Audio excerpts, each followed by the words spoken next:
Swayam Prabha. Digital India. Educated India.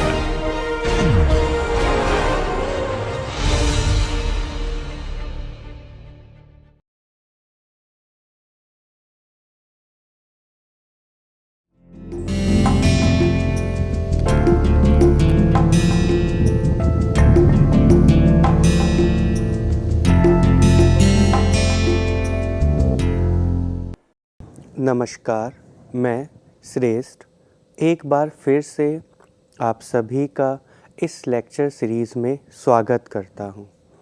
मैं वर्तमान समय में बनारस हिंदू यूनिवर्सिटी के मनोविज्ञान विभाग में एज ए असिस्टेंट प्रोफेसर कार्यरत हूं। हम लोग इस लेक्चर सीरीज़ में ऑर्गेनाइजेशनल बिहेवियर से संबंधित विभिन्न विषयों के ऊपर चर्चा कर रहे हैं। हम लोगों ने अभी तक इस लेक्चर सीरीज़ में बहुत सारे विषयों के ऊपर चर्चा की, जैसे हम लोगों ने organisational structure, motivation, communication, leadership, conflict resolution, fatigue, accident जैसे विभिन्न विषयों के बारे में, उनके अर्थ के विषय में तथा क्यों उनका ऑर्गेनाइजेशनल बिहेवियर को समझने के लिए उनको पढ़ना, उनको समझना आवश्यक है, इसके बारे में चर्चा की। हम लोगों ने यह भी देखा कि किस प्रकार ये विभिन्न विषय ऑर्गेनाइजेशंस में एम्प्लॉयज़ के बिहेवियर को समझने में, उन्हें प्रेडिक्ट करने में तथा उनकी परफॉर्मेंस को इंक्रीज़ करने में किस प्रकार हमारी सहायता कर सकते हैं। हमने ये भी देखा किस प्रकार से ये विभिन्न विषय ऑर्गेनाइजेशन की फंक्शनिंग तथा उसकी इफ़ेक्टिवनेस को इम्प्रूव करने में सहायक हैं। और यदि हम इन विभिन्न विषयों का अपनी ऑर्गेनाइजेशंस में ध्यान देंगे, उनका प्रॉपर स्ट्रक्चर डेवलप करेंगे, तो हमारी ऑर्गेनाइजेशन को बहुत सारे चैलेंजेस को फेस करने में आसानी होगी। बहुत सारी ऐसी डिफ़िकल्टीज़ होंगी जो हमारी ऑर्गेनाइजेशंस में नहीं होंगी। यदि वो चैलेंजेस या वो डिफ़िकल्टीज़ आएंगी तो हम आसानी से उन चैलेंजेस को, उन डिफ़िकल्टीज़ को रिज़ॉल्व कर पाएंगे। तो इसी लेक्चर सीरीज़ की इसी चर्चा में आज हम लोग ऑर्गेनाइजेशनल बिहेवियर से संबंधित एक और महत्वपूर्ण विषय के बारे में अपनी चर्चा को शुरू करने जा रहे हैं। आज के इस लेक्चर में हम लोग ऑर्गेनाइजेशन के तथा समाज के एक बहुत ही इम्पोर्टेंट टॉपिक जस्टिस के बारे में चर्चा करेंगे। हम देखेंगे कि किस प्रकार ऑर्गेनाइजेशंस में जस्टिस का कॉन्सेप्ट वर्क करता है और किस प्रकार जस्टिस हमें हमारी ऑर्गेनाइजेशंस की फंक्शनिंग में हेल्प करता है।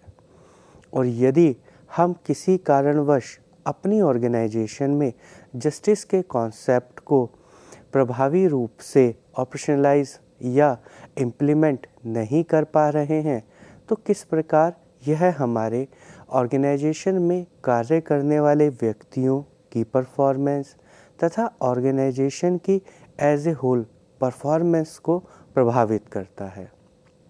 तो आज के इस लेक्चर का जो टाइटल है वह है फ्रेमवर्क ऑफ ऑर्गेनाइजेशनल जस्टिस, अर्थात संगठनात्मक न्याय की रूपरेखा, जिसमें हम लोग सर्वप्रथम जस्टिस के कॉन्सेप्ट को समझने का प्रयास करेंगे और फिर देखेंगे कि किस प्रकार यह टॉपिक, यह कॉन्सेप्ट ऑर्गेनाइजेशंस में ऑर्गेनाइजेशंस की डिफरेंट फंक्शनिंग को प्रभावित करता है।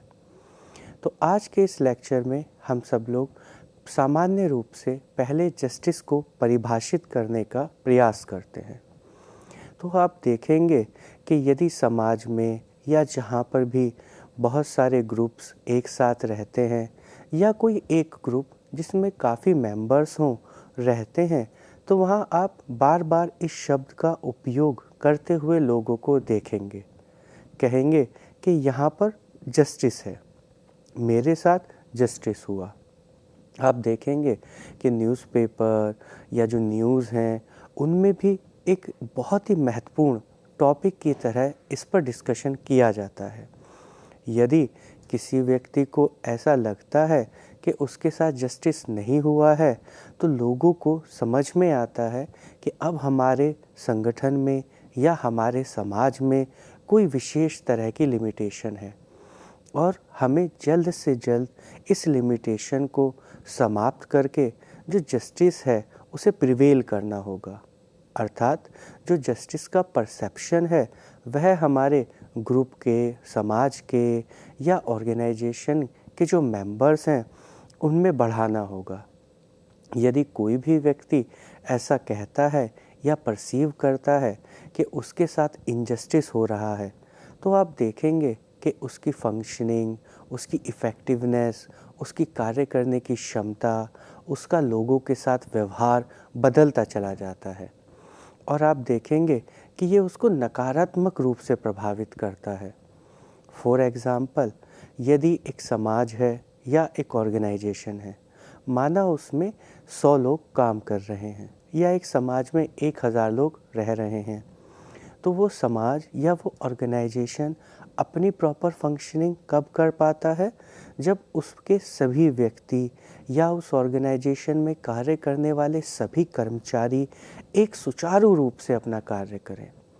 लेकिन यदि उनमें से किसी एक व्यक्ति को या एक से ज़्यादा एक ग्रुप के लोगों को ये लगे कि इस ऑर्गेनाइजेशन में जस्टिस नहीं है, हमारे साथ न्याय नहीं किया जा रहा है, हमारे साथ गलत किया जा रहा है, तो उस परिस्थिति में वो लोग उस ऑर्गेनाइजेशन के बेहतरी के लिए जो वो कार्य कर सकते हैं अब वो नहीं करेंगे। अगर यह इनजस्टिस का परसेप्शन और ज़्यादा प्रगाढ़ होता जाए और ज़्यादा स्ट्रॉन्ग होता जाए, तो हम देखेंगे कि अब लोग उसकी बढ़ोतरी के लिए तो कार्य कर ही नहीं रहे हैं, बल्कि अब उसको नुकसान पहुंचाने के कार्यों में भी इन्वॉल्व हो रहे हैं। तो यदि हम इसको ऑर्गेनाइजेशन के कॉन्सेप्ट में समझें, तो आप पाएंगे कि यदि एम्प्लॉइज़ में ये परसेप्शन है कि इस ऑर्गेनाइजेशन में हमारे साथ या हमारे ग्रुप के साथ इनजस्टिस हो रहा है, तो वो किस तरह का व्यवहार करेंगे? ऑर्गेनाइजेशन के नुकसानदायक, वर्क प्लेस डिविएंट जो बिहेवियर्स हैं उनमें उनका एंगेजमेंट बढ़ता चला जाएगा। जबकि वह ऑर्गेनाइजेशन कब डेवलप हो सकती है? जब उसके सभी कर्मचारी वर्क प्लेस डिविएंट जैसे बिहेवियर, नकारात्मक बिहेवियर, उसको नुकसान देने वाले बिहेवियर में एंगेज ना होकर किस तरह के बिहेवियर में एंगेज हों जो उस ऑर्गेनाइजेशन की बेटर फंक्शनिंग, उसकी प्रॉपर फंक्शनिंग तथा उसके डेवलपमेंट में सहयोग करें। तो यहाँ आप समझ सकते हैं कि ऑर्गेनाइजेशनल जस्टिस या जस्टिस का कॉन्सेप्ट किस प्रकार से किसी भी ऑर्गेनाइजेशन या किसी भी समाज के उन्नति के लिए, उसके उत्थान के लिए और उसकी बढ़ोतरी के लिए आवश्यक है। और हर व्यक्ति का यह परसीव करना कि यहाँ पर जस्टिस प्रिवेल कर रहा है, उस ऑर्गेनाइजेशन की प्रॉपर फंक्शनिंग में एक महत्वपूर्ण योगदान अदा करता है। अब हम लोग जस्टिस के इस कॉन्सेप्ट को और फॉर्मल रूप से, स्ट्रक्चर रूप में आगे की स्लाइड्स में समझने का प्रयास करेंगे। तो यहाँ हम देखते हैं कि सबसे पहले जो जस्टिस का कॉन्सेप्ट है वो किस पर फोकस कर रहा है? ह्यूमन नीड्स पर और राइट्स पर। अर्थात जैसा हम लोगों ने मोटिवेशन में पढ़ा था कि व्यक्तियों की कुछ स्पेसिफिक नीड्स होती हैं, कुछ आवश्यकताएं होती हैं और वो उन आवश्यकताओं की पूर्ति के लिए बहुत सारे कार्यों में इन्वॉल्व रहता है, बहुत सारे कार्य करता है। तो सामान्य शब्दों में जस्टिस के कॉन्सेप्ट को समझने के बाद अब हम लोग नेक्स्ट स्लाइड से जस्टिस के कॉन्सेप्ट को फॉर्मल और स्ट्रक्चर्ड वे में समझने का प्रयास करेंगे। तो यहाँ हम लोग इस स्लाइड में सर्वप्रथम यह देख पाते हैं कि जो जस्टिस का कॉन्सेप्ट है वो ह्यूमन नीड्स और राइट्स दोनों से संबंधित है। जैसा हम लोगों ने मोटिवेशन में पढ़ा था कि हम लोगों की कुछ एज ए ह्यूमन बीइंग्स कुछ नीड होती हैं और हमारा जो व्यवहार है वह किससे मोटिवेट होता है, हमारी ह्यूमन नीड्स से। तो यदि हम कोई कार्य कर रहे हैं तो उसका एक पर्पस होता है कि वो जो हमारी नीड है वो फुलफ़िल हो। वहाँ पर हम लोगों ने बहुत सारी तरह की नीड्स के बारे में डिस्कस किया था। मैस्लो की नीड हायरार्की थ्योरी के बारे में डिस्कस किया था और देखा था जैसे हम लोगों की फिजियोलॉजिकल नीड होती हैं, सोशल नीड होती हैं और हम लोग पहले अपने बिहेवियर को इस तरीके से डायरेक्टेड करते हैं कि हम अपनी फिजियोलॉजिकल नीड्स को फुलफ़िल कर सकें, फिर हम आगे की नीड्स को फुलफ़िल करने का प्रयास करते हैं। और यदि हम किसी नीड को फुलफ़िल करने में फ़ेल हो जाते हैं तो उसके बाद हमारे बिहेवियर में तरह तरह की प्रॉब्लम्स आने लगती हैं या अब हम लोगों को अपने बिहेवियर को उस तरीके से डायरेक्ट करना पड़ता है कि हम उन नीड्स को फुलफ़िल कर सकें। तो यहाँ पर ये जो जस्टिस की नीड है यह भी ह्यूमन नीड की ही भांति कार्य करती है। जैसे हम लोगों को फिजियोलॉजिकल नीड्स की आवश्यकता होती है, सोशल नीड की आवश्यकता होती है, हम लोगों की सेल्फ इस्टीम की नीड की आवश्यकता है, उसी तरीके से हमारे लिए यह भी आवश्यक है कि जो हमारी जस्टिस की नीड है, अर्थात हमारे साथ समाज में, ऑर्गेनाइजेशन में किसी भी प्रकार का कुछ भी गलत ना हो, इनजस्टिस ना हो, हमारे साथ डिस्क्रिमिनेट ना किया जाए। ये क्या है? ये हमारी सोशल एक नीड है जिससे हमारा समाज जुड़ा हुआ है। और हम इस नीड को कैसे पूरा कर सकते हैं? जब समाज में जो बाकी लोग हैं वो लोग जस्टिस के कॉन्सेप्ट को समझें और एक दूसरे के साथ जो व्यवहार करें उसमें जस्टिस को कंसिडरेशन दें, एक दूसरे के साथ न्यायपूर्ण व्यवहार करें, एक दूसरे के साथ गलत व्यवहार ना करें, ऐसा कोई व्यवहार ना करें जिसके कारण किसी दूसरे व्यक्ति की डिग्निटी को, उसकी रेस्पेक्ट को हार्म पहुंचता हो। तो यदि किसी व्यक्ति की किसी समाज में या ऑर्गेनाइजेशन में ये जो नीड है, जस्टिस की नीड है, अगर यह फुलफ़िल होती है तो उस जगह पर उसका जो स्ट्रेस है वो कम होगा और वो जो अपने कार्य में है, जो उसे काम दिया गया है, जो जॉब्स, जो रोल्स, जो रेस्पॉन्सिबिलिटीज़ उसे ऑर्गेनाइजेशन ने दी हैं, उसमें वो प्रॉपरली फंक्शन कर पाएगा, प्रॉपरली कंसंट्रेट कर पाता है।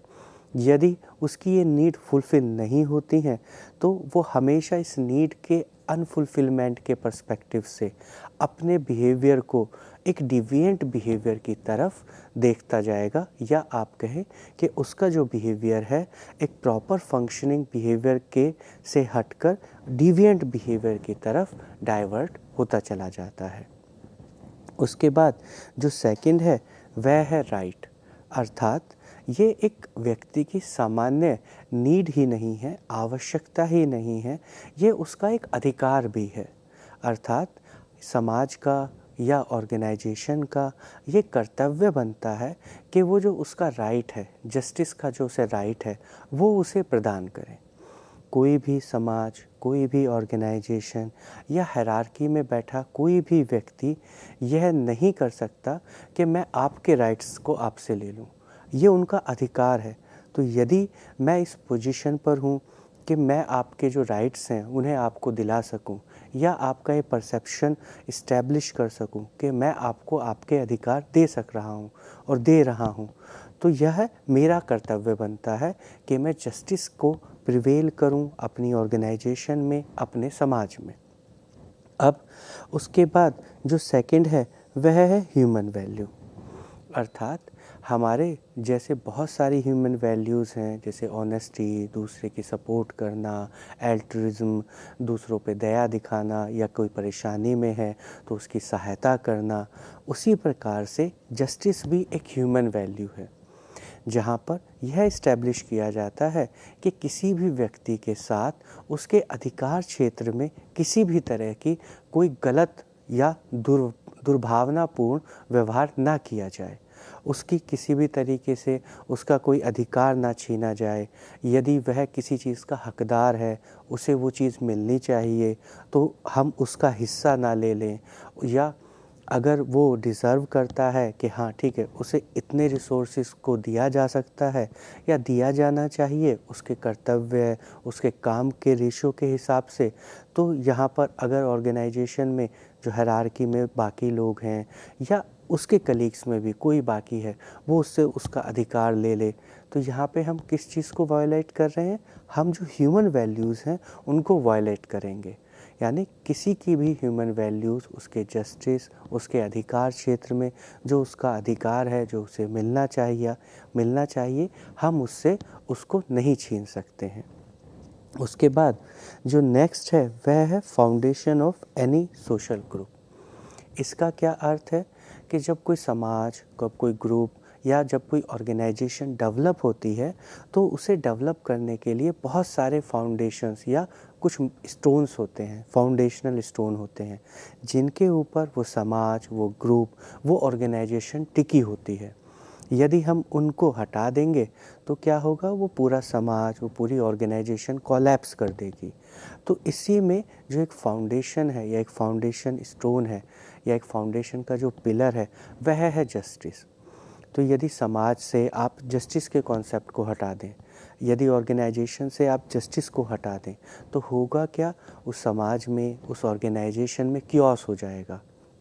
यदि मुझे शुरू में ये लगे कि ठीक है मेरे साथ इनजस्टिस हो रहा है, तो हो सकता है किसी कारणवश, या मेरे पास रिसोर्सेज नहीं हैं, या अभी मेरी सिचुएशन ऐसी है कि मैं अभी रिवोल्ट नहीं कर पा रहा हूँ, या मैं अभी आपको कुछ नहीं कह पा रहा हूँ। लेकिन जैसे जैसे ये परसेप्शन का जस्टिस क्यूमुलेट होता जाएगा, या मेरा जो ग्रुप है वो बढ़ता जाएगा, ऐसे लोगों का जिनको मेरी ही तरह ये लग रहा है कि यहाँ पर इनजस्टिस हो रहा है, तो क्या होगा, वो उस सोसाइटी, उस ऑर्गेनाइजेशन के अगेंस्ट काम करने लगेंगे।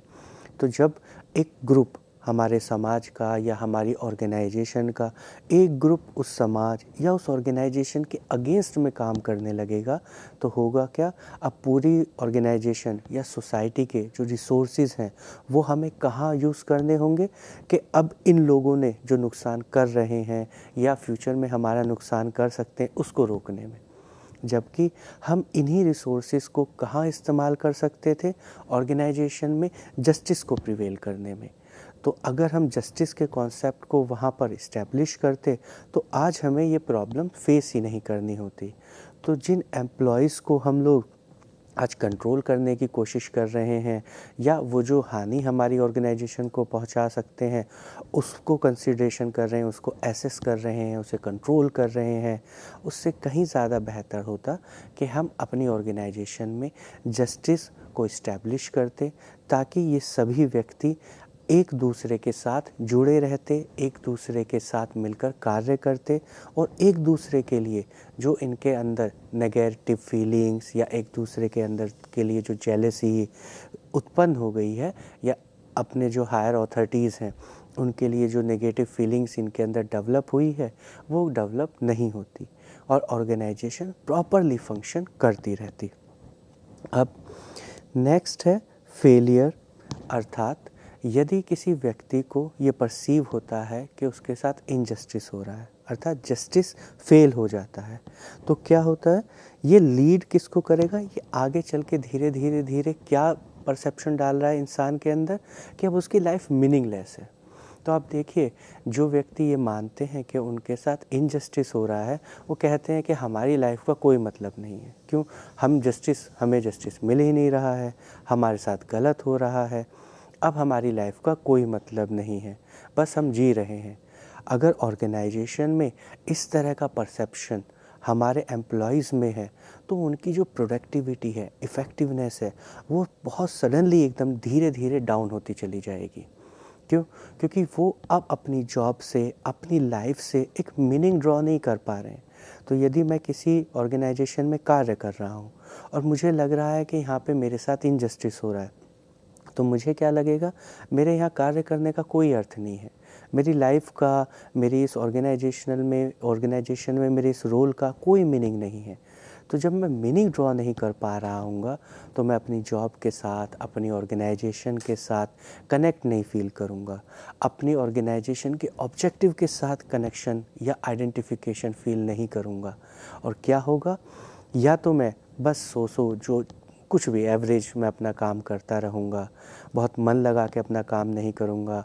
अगर मुझे मेरी रेस्पॉन्सिबिलिटी से ज़्यादा कुछ दे दिया जाएगा तो भी मैं काम नहीं करूँगा। तो क्या होगा, हो सकता है कि कॉन्फ्लिक्ट बढ़े, फटीग मुझे ज़्यादा हो, एक्सीडेंट्स के पॉसिबिलिटी ज़्यादा हो, क्योंकि अब मुझे उससे मीनिंग ड्रॉ नहीं हो रहा है, मैं उससे कनेक्ट नहीं फील कर रहा हूँ। उसी प्रकार से नेक्स्ट स्टेप क्या होगा, जैसा हम लोगों ने अभी डिस्कस किया कि यदि मुझे परसीव होता है कि यहाँ पर जस्टिस नहीं है, तो एक लिमिट तक तो मैं चीज़ों को मैनेज करता हूँ, लेकिन एक लिमिट के बाद क्या होता है, हम सब लोग मिलकर स्ट्रगल करते हैं, किसके लिए, जस्टिस को पाने के लिए। तो आप समाज में देखिए, ये जितने कोर्ट, ये जितने केसेस, ये सब चल रहे हैं, या जो सोशल कॉन्फ्लिक्ट या सोशल स्ट्रगल चल रहा है, इसका जो एक मूलभूत कारण है वह है जस्टिस। आप किसी से पूछिए कि आप ये स्ट्रगल क्यों कर रहे हैं, तो वो कहेंगे कि नहीं, हम जस्टिस के लिए कर रहे हैं, हमारे साथ इनजस्टिस हुआ है। ऑर्गेनाइजेशन में भी जो एम्प्लॉयज़ की ऑर्गेनाइजेशन में जो एम्प्लॉयज़ की यूनियन है, जब वो स्ट्रगल करते हैं, जब वो किसी तरह की स्ट्राइक करते हैं, तब उनसे पूछा जाए कि वो क्यों कर रहे हैं, तो वो बताएंगे कि नहीं, हमारे साथ इनजस्टिस हो रहा है, इसलिए हम ऐसा कर रहे हैं। तो हो क्या रहा है, जिस रिसोर्स को प्रोडक्टिविटी में इन्वॉल्व होना था, जिन एम्प्लॉयज़ को प्रोडक्टिविटी में इन्वॉल्व होना था, जिन लोगों को समाज में समाज के उत्थान के लिए काम करना था, अब वही लोग किस चीज़ के लिए काम कर रहे हैं, स्ट्रगल किस चीज़ के लिए कर रहे हैं, अपने जस्टिस को प्रिवेल करने के लिए। तो यदि जस्टिस ही नहीं है तो हम देखेंगे कि जो ऑर्गेनाइजेशन है या सोसाइटी है, उसका उतना अच्छा डेवलपमेंट नहीं होता है। आप हिस्ट्री में भी देखेंगे कि जो जो बड़े बड़े किंगडम, बड़े बड़े राजा हुए, लेकिन जैसे जैसे उनकी प्रजा में, उनके लोगों में ये प्रिवेल हुआ कि जो राजा है ये जस्टिस नहीं करता है, तो क्या हुआ, वो बड़े बड़े किंगडम फेल होते चले गए। लेकिन कौन कौन से राज्य और कौन से राजा आज भी याद किए जाते हैं या उनका उदाहरण दिया जाता है इस तरीके से कि वहाँ पर बहुत न्याय संगत व्यवहार होता था। राजा कभी किसी के साथ, या राजा के जो अधिकारी थे, कभी किसी के साथ अन्याय नहीं होने देते थे। तो हम क्या चाहते हैं कि ऐसा ही राज्य हो, या ऐसी ही ऑर्गेनाइजेशन हो, या ऐसा ही हमारा एडमिनिस्ट्रेशन हो जो हमारे जस्टिस को प्रिवेल करे। तो जो हमारा एडमिनिस्ट्रेशन हो वो कैसा हो, वो ऐसा हो जो जस्टिस को वहाँ पर इस्टेब्लिश करे।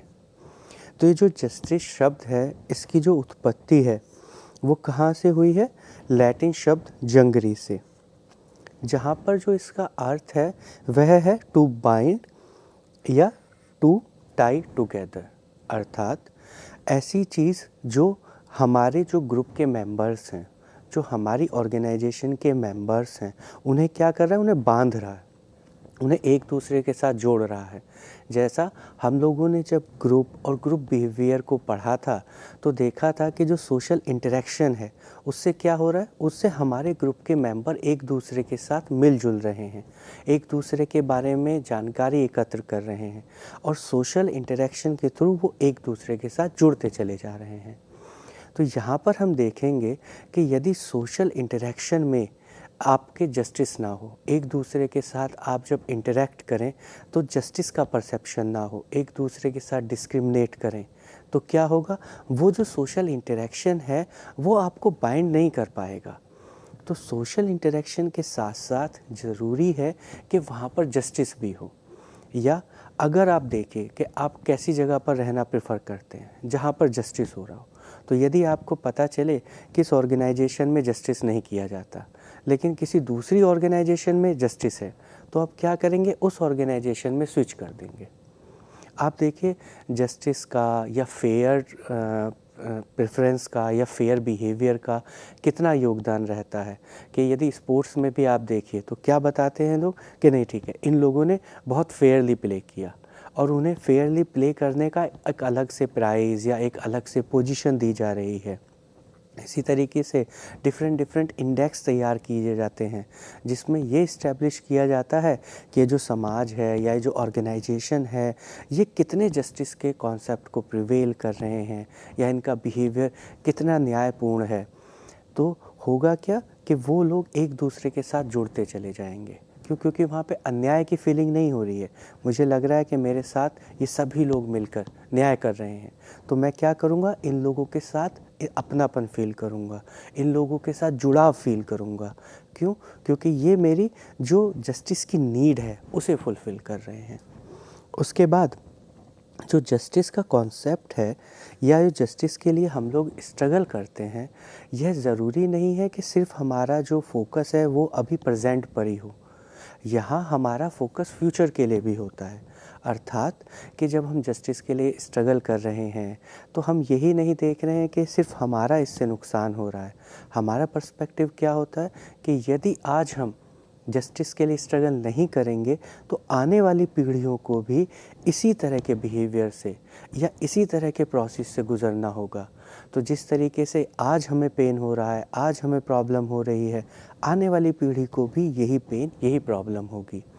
तो यदि ऑर्गेनाइजेशन में जो एम्प्लॉय यूनियन है वो ये देखें कि नहीं, इनजस्टिस हो रहा है और आज यदि हमने इस इनजस्टिस को नहीं रोका तो होगा क्या, धीरे धीरे ये इनजस्टिस और बढ़ता जाएगा। यदि ये बढ़ा भी नहीं तो आज तो मैं इस प्रॉब्लम को से फेस कर रहा हूँ, आगे आने वाले जो और एम्प्लॉयज़ हैं वो भी इसी प्रॉब्लम को फेस करेंगे। तो क्या है, बेहतर ये है कि हम लोग इस इनजस्टिस को आज ही रोक दें और जो न्यायपूर्ण है, जो न्याय के अनुसार हो रहा है, होना चाहिए, वही इस ऑर्गेनाइजेशन में हो। तो जस्टिस हम सिर्फ आज के लिए, अपने लिए ही नहीं, हम फ्यूचर ओरिएंटेड होकर भी जस्टिस के कॉन्सेप्ट को इवैल्यूएट करते हैं। उसके बाद जो जस्टिस है ये हमें हमारी ऑर्गेनाइजेशन में और हमारी सोसाइटी में पीस इस्टेब्लिश करने के लिए बहुत महत्वपूर्ण रोल प्ले करता है। अब पीस किस तरीके से ये इस्टेब्लिश करता है, यदि आपको ये समझाया जाए या आपको ये परसीव हो कि इस ऑर्गेनाइजेशन में आपके साथ कुछ इनजस्टिस नहीं होगा, तो होगा क्या, 90% से ज़्यादा तो प्रॉब्लम आपकी वहीं पर सॉल्व हो जाएंगी। जैसे अगर मुझे ये परसेप्शन है कि ये जो लोग हैं, ये जो मेरे अधिकारी हैं, ये जो मेरे ऊपर जो मेरा रिसोर्स का डिस्ट्रीब्यूशन कर रहे हैं, ये बहुत ही अच्छे लोग हैं, इनका जो बिहेवियर है बिल्कुल न्यायपूर्ण होता है, ये मुझे उतना ही देंगे जितना मैं डिज़र्व करता हूँ या मैं जितना कार्य करता हूँ। आप देखिए स्टूडेंट टीचर रिलेशनशिप, यहाँ पर भी इवैल्यूएशन के समय यदि स्टूडेंट का ये परसेप्शन हो कि जो टीचर हैं ये जस्टिस करेंगे, तो होगा क्या कि इवैल्यूएशन को लेकर मेरे दिमाग में अब कोई डाउट नहीं आएंगे एज ए स्टूडेंट, क्योंकि मुझे पूरा भरोसा है किसके ऊपर, टीचर के जस्टिस के ऊपर। तो अब जो वो इवैल्यूएशन है उसको जो मैं जिस तरीके से देख रहा हूँ वो डिफरेंट है। लेकिन अगर मुझे परसेप्शन है कि जो टीचर हैं या जो मेरे ऑर्गेनाइजेशन में मेरी हायर अथॉरिटीज़ हैं ये न्यायपूर्ण कार्य नहीं करते हैं, तो होगा क्या, मैं उनके बिहेवियर को बार बार डाउट से देखूंगा कि नहीं, ज़रूर इन्होंने कुछ गलत किया होगा। तो अब मेरी ऑर्गेनाइजेशन में पीस इस्टेब्लिश नहीं हो पाएगा। लेकिन जहाँ पर न्याय की संभावना ज़्यादा होती है वहाँ पर कॉन्फ्लिक्ट की संभावना कम होती चली जाती है। बहुत सारे कॉन्फ्लिक्ट सिर्फ इसीलिए आते हैं हमारी ऑर्गेनाइजेशन में क्योंकि वहाँ पर लोगों को perception of justice, perception of fairness का जो अमाउंट है, जो मैग्नीट्यूड है, वो कम होता है। तो यदि आप ऑर्गेनाइजेशन में पीस या ऑर्गेनाइजेशनल पीस को अचीव करना चाहते हैं तो आपके लिए बिल्कुल नेसेसरी है, एसेंशियल है कि आप अपनी ऑर्गेनाइजेशन में उसी तरह की फंक्शनिंग करें, उसी तरह का व्यवहार करें जो बिल्कुल न्यायपूर्ण हो, सभी के लिए न्यायपूर्ण हो। अब जो इसमें नेक्स्ट कॉन्सेप्ट है यूटिलिटरिज्म, उपयोगितावाद, इसका क्या अर्थ है कि जस्टिस को हमें किस प्रकार समझना चाहिए कि जो ज़्यादा से ज़्यादा लोगों के लिए उपयोगी हो। लेकिन जस्टिस के कॉन्सेप्ट में हम लोग उपयोगितावाद अर्थात ज़्यादा से ज़्यादा लोगों के लिए ये चीज़ें ज़रूरी हैं, ज़्यादा से ज़्यादा लोगों के लिए ये उपयोगी हैं, हम लोग इस चीज़ पर ध्यान ना देकर किस चीज़ पर ध्यान देते हैं कि सभी को न्याय मिले। अर्थात यदि कोई ऐसी चीज़ है या ऐसा कोई डिसीज़न है जो बहुत ज़्यादा लोगों के लिए, मास के लिए उपयोगी है, लेकिन कम ही लोगों के लिए सही, लेकिन इससे उन लोगों की डिग्निटी हार्म हो रही है या उनका जो रेस्पेक्ट है वो हर्ट हो रहा है, तो ऐसी कंडीशन में हमें उपयोगितावाद पर फोकस नहीं करना है। हमें किस चीज़ पर फोकस करना चाहिए कि जो ईच एंड एवरी इंडिविजुअल है, हमारी ऑर्गेनाइजेशन में काम करने वाले जितने भी कर्मचारी हैं, जितने भी लोग हैं, उन सभी के लिए वो जस्टिस हो, वो उन्हीं के लिए, सभी के लिए न्यायपूर्ण हो। ज़्यादा लोगों के लिए जो उपयोगी है, उन लोगों को खुश करने के लिए हम ऐसा नहीं कर सकते कि कुछ लोगों के लिए उनके साथ कुछ गलत करें या उनके साथ कुछ इनजस्टिस करें। उसके बाद जो कांट ने एक मोरल आइडिया दिया, उन्होंने जस्टिस के लिए क्या एक आइडिया दिया कि जो जस्टिस है उसमें फ्रीडम और equality of every human being. अर्थात जब हम जस्टिस के कॉन्सेप्ट को समझते हैं तो कांट का ये कहना है कि जो भी व्यक्ति हैं सभी के लिए फ्रीडम, कि जो भी मेरे जो अगर मैं चाहता हूँ कि मुझे ये चीज़ अचीव कर सकता हूँ तो मुझे पूरी फ्रीडम दी जाए उस चीज़ को अचीव करने के लिए। अर्थात मैं फ्री हूँ, मेरे ऊपर कोई राज ना कर रहा हो, मैं किसी चीज़ के लिए बाउंड ना हूँ। जैसे पहले बंधुआ मजदूर होते थे, तो अब क्या उन बंधुआ मजदूरों के पास फ्रीडम नहीं है, वो किस प्रकार कार्य कर रहे हैं जैसा उनका मालिक कह रहा है। तो यहाँ पर आपको क्या है, अगर आपके कोई ऑनर हैं तो उन ऐसा नहीं है कि वो आपसे कुछ भी करा सकते हैं। मैं क्या सोचता हूँ, मेरा क्या थॉट प्रोसेस है, मुझे किस तरीके से व्यवहार करना है, यह सोचने समझने की मुझे फ्रीडम है। और इक्वलिटी, अर्थात आपकी ऑर्गेनाइजेशन में, आपके समाज में जितने भी लोग हैं सभी इक्वल हैं। ऑर्गेनाइजेशन में एज ए ह्यूमन बीइंग हम सब इक्वल हैं। हमारे रोल, हमारी एक्सपर्टीज़, हमारी डेजिग्नेशन के अकॉर्डिंगली हमारे रोल्स डिफरेंट हो सकते हैं। हमारा जो पावर का एरिया है वो डिफरेंट हो सकता है, हमारी फंक्शनिंग डिफरेंट हो सकती है। हो सकता है कि मैं क्योंकि डेजिग्नेशन में हाई हूँ तो हो सकता है आपके कुछ बिहेवियर्स को मैं कंट्रोल करूँ, लेकिन ये कहाँ से मुझे मिला है, सिर्फ मेरी एक्सपर्टीज़, मेरी डेजिग्नेशन से। इसका अर्थ ये नहीं है कि आप और मैं as a human being unequal हैं। एज ए ह्यूमन बीइंग हम सभी लोग इक्वल हैं। उसके बाद perception of equity and social comparison. यहाँ एडम्स ने एक थ्योरी दी, इक्विटी थ्योरी। अब इक्विटी थ्योरी क्या कहती है? इक्विटी थ्योरी ये कहना चाह रही है कि जितना हम काम कर रहे हैं उसके रेशियो में जो हमें उसके कॉन्सिक्वेंसेस हैं, जो हमें रिवॉर्ड हैं, वो मिल रहे हैं कि नहीं। अर्थात अगर मुझे लगता है कि मैंने अपनी ऑर्गेनाइजेशन में एक्स लेवल का कार्य किया और अगर मैंने एक्स लेवल का कार्य किया तो उस एक्स लेवल के कार्य के प्रोपोर्शन में ही मुझे इसके कॉन्सिक्वेंसेस या रिवॉर्ड दिए जाएं। लेकिन उसके साथ साथ मैं क्या और कंपैरिजन करता हूँ? Social comparison. सोशल कंपैरिजन का क्या अर्थ है कि अब मैं यहाँ पर अपना कार्य और अपने रिवॉर्ड का जो कंपैरिजन है इसे किस किस के साथ कर रहा हूँ? मेरे और जो ऑर्गेनाइजेशन में कार्य करने वाले लोग हैं उनका कार्य, उन्होंने कितना मेहनत किया और उनको क्या रिवॉर्ड मिला। अर्थात मेरा अपना इनपुट, मेरा रिवॉर्ड, मेरे साथ कार्य करने वालों का इनपुट, उनका रिवॉर्ड। तो यहाँ पर हम देखते हैं कि जो परसेप्शन ऑफ इक्विटी है ये कब इस्टेब्लिश होती है? जब सभी कर्मचारियों को ये लगे कि यदि हम इतना कार्य करते हैं, इतना इनपुट देते हैं तो इतना आउटपुट या इतना रिवॉर्ड हमें मिलेगा। और ये जो रेशियो है ये क्या है? ये सभी के लिए समान है। तो यहाँ पर आप देखेंगे कि अब मुझे परसेप्शन ऑफ इक्विटी का जो इक्विटी का जो परसेप्शन है वो हाई है।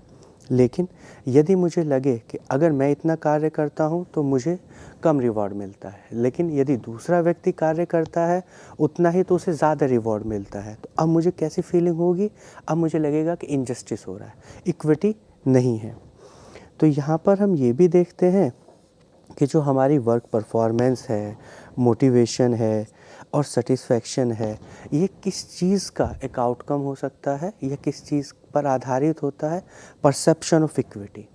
तो यदि आपको लगता है कि आपका जो वर्क प्लेस है वहाँ पर इक्विटी है, वहाँ लोगों के साथ समानता से व्यवहार किया जाता है, जो रिवॉर्ड्स हैं वो समानता के साथ एक दूसरे को डिस्ट्रीब्यूट किए जाते हैं, तो उस कंडीशन में क्या होगा, आपकी वर्क परफॉर्मेंस बेहतर होगी, आप मोटिवेट फील करेंगे, आपका जॉब सेटिस्फैक्शन हाई होगा। अब ये जो कंपैरिजन है जिसे हम दूसरों के साथ करते हैं, ये कंपैरिजन हमको बहुत लॉजिकल करना होता है। जैसे ऑर्गेनाइजेशन में जब हम कार्य कर रहे हैं, तो अगर मैं एक स्पेसिफिक डेजिग्नेशन या लेवल पर कार्य कर रहा हूँ, तो मेरा जो इनपुट होगा उसका मुझे कंपैरिजन किससे करना चाहिए, जो मेरी ही डेजिग्नेशन पर बाकी लोग काम कर रहे हैं, जिनका मेरे ही जैसा वर्क एक्सपीरियंस है। लेकिन यदि यहाँ पर मैं ये कंपैरिजन करूँ कि मैं 8 घंटे काम करता हूँ और जो बहुत हायर अथॉरिटी पे जो लोग हैं उनकी एक्सपर्टीज़ बहुत ज़्यादा है, वो सिर्फ 2 घंटे काम करते हैं, लेकिन फिर भी मुझे कम सैलरी मिल रही है, उनको ज़्यादा सैलरी मिल रही है। तो यहाँ पर क्या है, यहाँ पर मैंने बहुत सारी चीज़ों को मिसमैच किया। मेरी डेजिग्नेशन क्या है, मेरी क्वालिफ़िकेशन क्या है, मेरी ऑर्गेनाइजेशन में रोल क्या है, और मेरा ऑर्गेनाइजेशन में जो रोल है उसका मेरी ऑर्गेनाइजेशन पे क्या इन्फ्लुएंस है, वो कितना इम्पोर्टेंट है मेरी ऑर्गेनाइजेशन के लिए, और जो दूसरा व्यक्ति है उसका क्या रोल है, उसकी क्या एकेडमिक क्वालिफ़िकेशन है, उसकी क्या एक्सपर्टीज़ है, उसका क्या एक्सपीरियंस है, और वो जो काम कर रहा है उसका मेरी ऑर्गेनाइजेशन की परफॉर्मेंस पर क्या रेलेवेंस है, कितना ज़्यादा वो उसे प्रभावित कर रहा है। तो इन सभी चीज़ों को, इन सभी कॉन्सेप्ट्स को समझते हुए हमें अपना कंपैरिजन दूसरे के साथ करना होता है। अब यहाँ पर हम देखते हैं कि जो ऑर्गेनाइजेशनल जस्टिस है उसके क्या क्या टाइप्स, फॉर्म्स या अप्रोच हो सकती हैं उसे समझने के लिए। तो यहाँ पर हम सब लोगों ने पहला एक जो टाइप बताया गया है वो है डिस्ट्रीब्यूटिव जस्टिस, अर्थात वितरणात्मक न्याय। यह किससे रिलेटेड है, डिस्ट्रीब्यूशन से, कि जो हमारे पास रिसोर्सेज हैं, जो हमारे पास चीज़ें हैं, हम उसे किस प्रकार डिस्ट्रीब्यूट कर रहे हैं। जो दूसरा है वो है प्रोसीजरल जस्टिस, अर्थात यहाँ पर हम सिर्फ ये नहीं देख रहे हैं कि रिसोर्सेज को क्या, किसको कितना क्या मिला, यहाँ पर हम ये भी फोकस कर रहे हैं कि जिसको जो मिला वो किस प्रक्रिया से मिला। अर्थात अब हम सिर्फ रिसोर्सेज को, आउटकम्स को नहीं फोकस कर रहे हैं, हम वो जो वहाँ तक रीच हुआ है, वहाँ तक पहुँचा गया है, वो किस प्रोसीजर से रीच हुआ है, हम लोग उस पर भी फोकस करते हैं। उसके बाद इंटरेक्शनल जस्टिस। इंटरेक्शनल जस्टिस अर्थात जब हम एक दूसरे के साथ इंटरेक्शन करते हैं तो वहाँ पे हम किस प्रकार से उनके साथ इंटरेक्शन कर रहे हैं, क्या हम उन्हें हीन भावना से देख रहे हैं, या इंटरेक्शन करते हुए हम उन लोगों को छोटा दिखाने का प्रयास कर रहे हैं, या हम खुद को बड़ा दिखाने का प्रयास कर रहे हैं। तो यहाँ पर ये क्या हुआ, इंटरेक्शनल जस्टिस। इंटरेक्शनल जस्टिस के क्या दो टाइप बताए गए हैं, इंफॉर्मेशनल जस्टिस और इंटरपर्सनल जस्टिस। अब हम आगे की स्लाइड में इन डिफरेंट फॉर्म्स या अप्रोचेस ऑफ ऑर्गेनाइजेशनल जस्टिस को डिटेल में डिस्कस करेंगे। तो जो पहला टाइप या पहला फॉर्म या पहला अप्रोच बताया गया था वो क्या था, डिस्ट्रीब्यूटिव जस्टिस। डिस्ट्रीब्यूटिव जस्टिस में हम लोगों ने क्या डिस्कस किया कि यहाँ पर फॉर एग्ज़ाम्पल हमारे पास कुछ रिसोर्सेज हैं, माना हमारे पास एक्स लेवल के रिसोर्सेज हैं और अब हमको ये रिसोर्सेज अपने एम्प्लॉयज़ में डिस्ट्रीब्यूट करने हैं। तो डिस्ट्रीब्यूशन में हमें क्या फोकस करना होता है कि ये जो लोग हैं जिनको हमें डिस्ट्रीब्यूट करना है, इनको इस तरीके से डिस्ट्रीब्यूट किया जाए कि इन लोगों को इनजस्टिस ना फील हो। तो अब हम अपने ऑर्गेनाइजेशन के रिवॉर्ड्स को, सैलरी को, प्रमोशन को इस प्रकार से इस्टेब्लिश करें, उसका इस तरह से इस्टेब्लिशमेंट हो कि हमारे कर्मचारियों को इनजस्टिस ना परसीव हो, उनको ये लगे कि ये जो डिस्ट्रीब्यूशन हुआ है ये फेयर डिस्ट्रीब्यूशन है। अगर उन्हें लगता है कि हमारी ऑर्गेनाइजेशन में जो रिवॉर्ड्स हैं, जो अप्रेज़ल है या जो रिसोर्सेज हैं, जब उनका डिस्ट्रीब्यूशन किया जाता है तो अनफेयर तरीके से किया जाता है, तो क्या होगा कि जब हम लगेगा कि नहीं ठीक है, हम तो इतना रिवॉर्ड डिज़र्व कर रहे थे लेकिन हमें नहीं मिला, उसको मिल गया, उसको दे देते हैं, तो अगली बार क्या होगा कि अब मैं इतना मोटिवेट फील नहीं करूँगा अपना इनपुट वहाँ पे लगाने में। क्यों? क्योंकि हमारा जो इनपुट है वो किसके प्रोपोर्शन में वर्क करता है? रिवॉर्ड के प्रोपोर्शन में। यदि मैं बहुत काम करूं लेकिन जब डिस्ट्रीब्यूशन हो, जब बाद में सैलरी मिले, प्रमोशन हो या अप्रेजल हो, तो उसके बाद मुझे इग्नोर कर दिया जाए डिस्ट्रीब्यूशन के समय, तो अब क्या होगा? मैं अगली बार उतना ज़्यादा अच्छा एफर्ट नहीं करूँगा। अब यहाँ पर ये जो डिस्ट्रीब्यूशन का कॉन्सेप्ट है, इसको समझने के लिए हमें 3 और तरह के नॉर्म्स बताए गए हैं। अर्थात ये कौन से नॉर्म हैं जो हमारे डिस्ट्रीब्यूशन को समझने में हमारी मदद करते हैं कि हम किस किस प्रकार से, किस किस नॉर्म से अपने रिसोर्सेज को, अपने रिवॉर्ड्स को किस तरह से डिस्ट्रीब्यूट कर सकते हैं।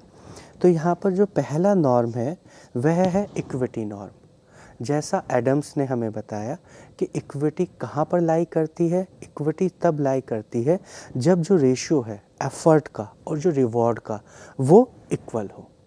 अर्थात सभी लोगों को उसी प्रकार के रिवॉर्ड या उसी तरह का आउटकम दिया जाए जो उनके इनपुट एफर्ट के प्रोपोर्शन में हो।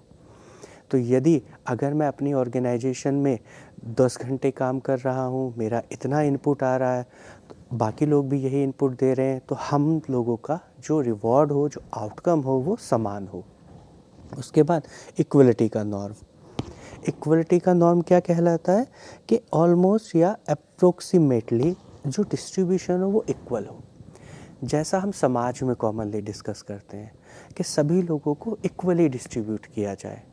ऑर्गेनाइजेशन में ये कुछ डिफ़िकल्ट होता है। क्यों? क्योंकि जिस व्यक्ति ने जितना काम किया, उसके क्या रोल्स हैं, उसकी क्या एक्सपर्टीज़ हैं, उसके अकॉर्डिंगली हम अपने रिवॉर्ड्स को डिस्ट्रीब्यूट करते हैं। लेकिन इक्वलिटी का नॉर्म क्या है कि ऑलमोस्ट अप्रोक्सीमेटली चीज़ें किस तरीके से डिस्ट्रीब्यूट किया जाए? सभी लोगों में समानता से, लगभग समान। उसके बाद नेक्स्ट क्या है? Need norm. नीड नॉर्म क्या कहता है कि जो हमारा डिस्ट्रीब्यूशन हो ये किस पर आधारित होना चाहिए? नीड पर आधारित। तो जैसे आप देखते हैं जो पब्लिक डिस्ट्रीब्यूशन का सिस्टम होता है, उसमें किस चीज़ पर हम लोग ज़्यादा फोकस करते हैं? नीड पर। अगर इस परिवार की इतनी नीड है तो ठीक है, इनको इतना अनाज, इनको इतनी चीज़ें दे दी जाएं। अगर इस परिवार की कम नीड है तो उसे कम दिया जाए। तो यहाँ पर जो डिस्ट्रीब्यूशन है नीड के नॉर्म में, वो किस पर ज़्यादा फोकस कर रहा है? उनके एफर्ट पर नहीं, इक्वलिटी पर नहीं, यहाँ पर फोकस कर रहा है नीड पर। अगर मुझे लगता है कि आज मुझे ज़्यादा नीड है तो डिस्ट्रीब्यूशन के समय मुझे ज़्यादा चीज़ दे दी जाए। जैसा आप फैमिली में भी कई बार देखते हैं कि यदि किसी बड़े बेटे को ज़्यादा नीड है तो उसको ज़्यादा रिसोर्सेज का एलोकेशन किया गया है या उसे ज़्यादा एक्सेस दिए गए हैं। अगर छोटे को कम नीड है तो उसे कम दिया गया है। तो यहाँ पे जो फादर है उसने किस नॉर्म का फॉलो किया? नीड के नॉर्म का। यदि बाद में छोटे बेटे को की नीड बढ़ जाती है और बड़े बेटे की नीड कम हो जाती है तो मेरे पास जो रिसोर्स हैं मैंने छोटे बेटे को ज़्यादा दिया। इसी तरीके से नीड के अकॉर्डिंगली हम लोग अपने रिसोर्सेज को अलोकेट करते हैं। किस पर्सपेक्टिव से? नीड के नॉर्म के पर्सपेक्टिव से। अब हम देखते हैं कि ह्यूमन्स ने जो फेयरनेस का कॉन्सेप्ट है उसे सोशल एक्सचेंज और डिस्ट्रीब्यूशन जस्टिस के साथ एक फ्रेम में समझाने का प्रयास किया। अर्थात जो सोशल एक्सचेंज है वो कैसे होता है कि यदि मैंने आज आपको कुछ दिया तो उसके बाद क्या चाहता हूँ मैं कि जो मैंने आज आपको चीज़ें दी हैं तो हो सकता है इसके एक्सचेंज में आप मुझे कुछ दें, या फ्यूचर में मेरा यह पर्सपेक्टिव है कि फ्यूचर में आप मेरी कोई मदद करेंगे। तो यहाँ पर भी आप देखते हैं कि चीज़ों का जो एक्सचेंज हो रहा है उसमें डिस्ट्रीब्यूशन का कॉन्सेप्ट है कि आज मैंने इनको ये चीज़ें दी तो कल मुझे वो वापस मिलेगा। तो यहाँ पर भी एक्सचेंज में भी आप क्या करते हैं? फेयरनेस के कॉन्सेप्ट को क्लियर करते हैं। तो यदि आज मैं किसी को कुछ दे रहा हूँ और उसने उसको बाद में मुझे रिवर्ट नहीं दिया एक्सचेंज में, तो क्या होगा? नहीं, उसने मेरे साथ गलत किया, इनजस्टिस किया। तो ये कहाँ पे हुआ? एक्सचेंज में, सोशल एक्सचेंज में भी हम लोग फेयरनेस के कॉन्सेप्ट को कंसीडर करते हैं। उसके बाद जो डिस्ट्रीब्यूटिव जस्टिस है, जैसा हमने पहले ही कहा, वो किस चीज़ पर फोकस करता है कि बाद में किसको कितना क्या मिला। अर्थात डिस्ट्रीब्यूशन में एंड में किसके पास क्या आया, एंड प्रोडक्ट। हम लोग यहाँ नहीं फोकस कर रहे हैं कि किस प्रक्रिया से ये चीज़ें मिली। हम ये भी नहीं देख रहे हैं कि इंटरेक्शनल जस्टिस हुआ नहीं हुआ। हम लोग यहाँ पर डिस्ट्रीब्यूटिव जस्टिस में जो हमारा मेन फोकस है वो फोकस है कि किसको कितना मिला, एंड प्रोडक्ट।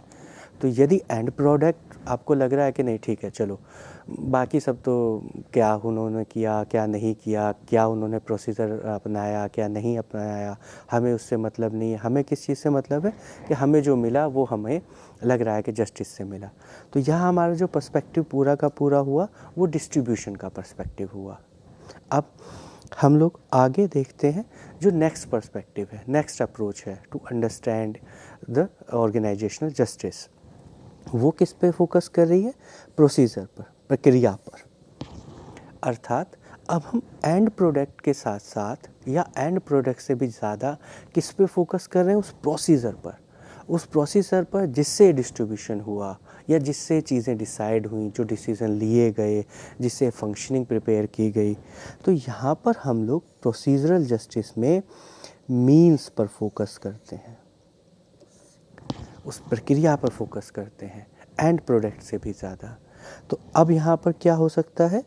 तो ये जो प्रोसीजर है ऑर्गेनाइजेशन में ये क्या होते हैं? जैसे रूल्स या वो जो प्रिंसिपल्स हैं या वो जो हमने मेथड डिसाइड किया है, किस चीज़ का मेथड?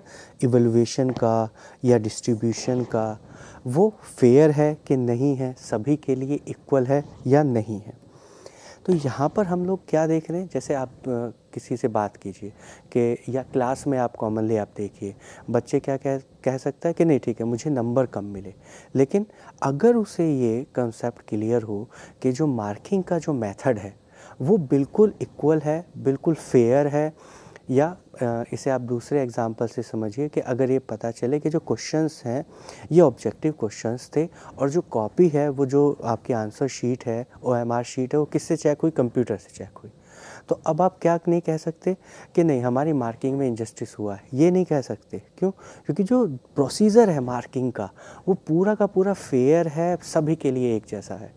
कंप्यूटर ने किसी के साथ बायसनेस नहीं की होगी, उसमें जो डाला गया कि ठीक है ऑप्शन बी करेक्ट, तो ऑप्शन बी अगर आपके लिए करेक्ट है तो ऑप्शन बी मेरे लिए भी करेक्ट है।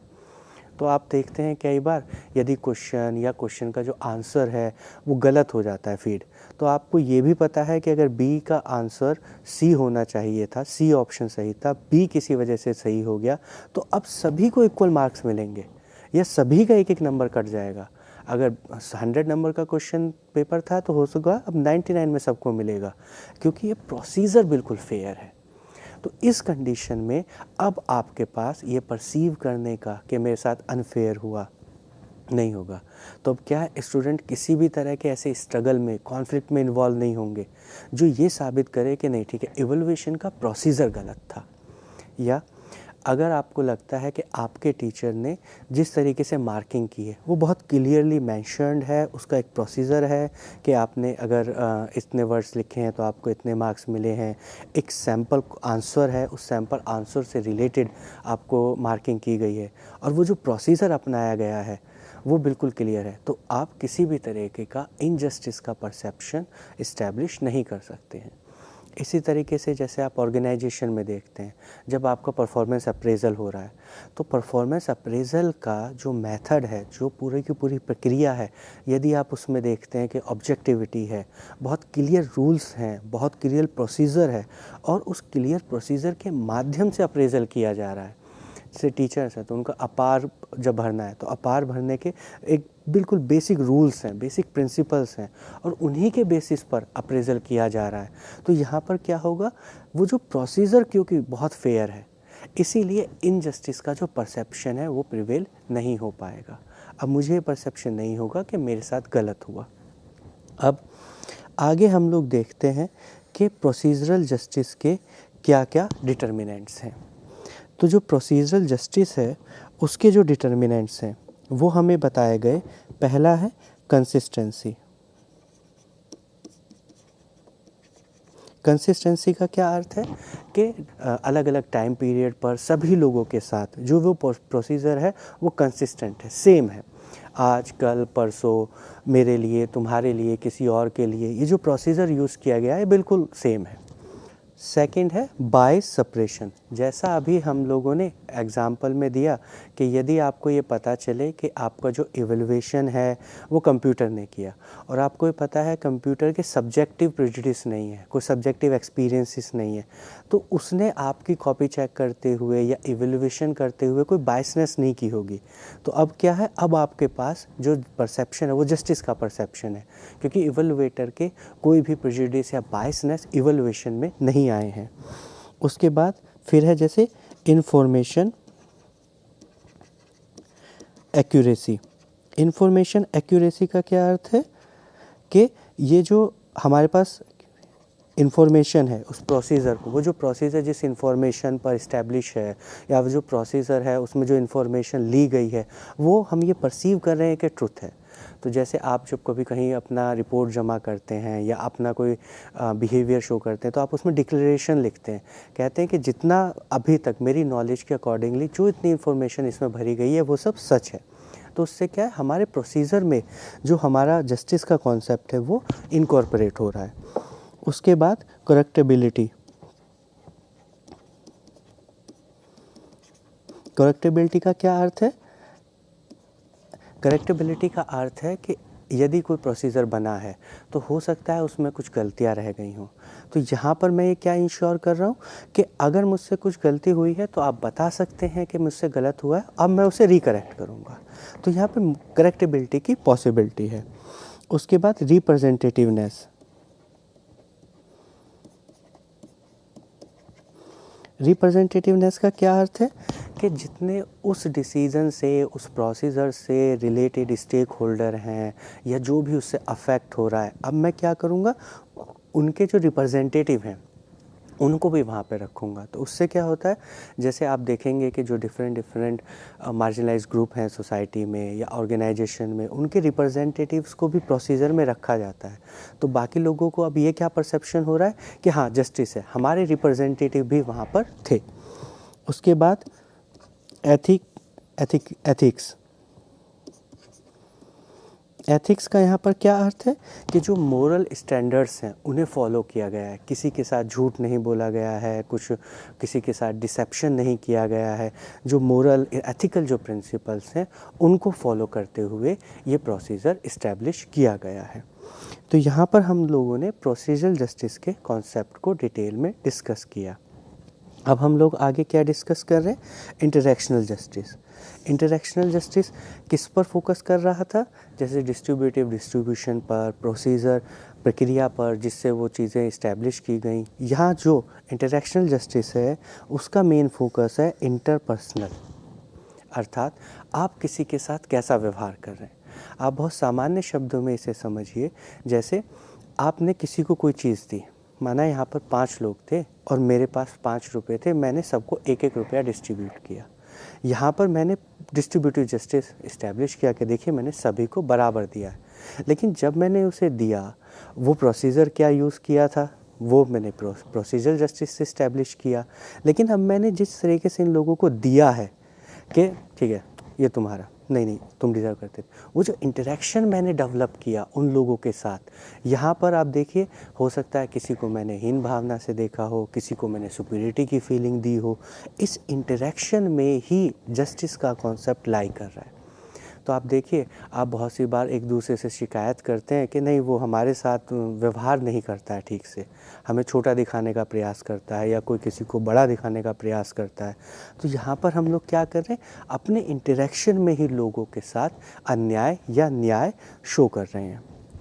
उसके बाद यहाँ पर जो बायस और मॉग ने कहा कि हमें इंटरेक्शन के समय जब लोगों से हम इंटरेक्ट कर रहे हो या ट्रीटमेंट कर रहे हो, अर्थात उनके साथ व्यवहार कर रहे हो, तो हमें सेंसिटिविटी का ध्यान रखना चाहिए। किस तरह की सेंसिटिविटी, अर्थात हम किसी की रेस्पेक्ट को हर्ट ना करें, हम सभी को समान रूप से सम्मान दें।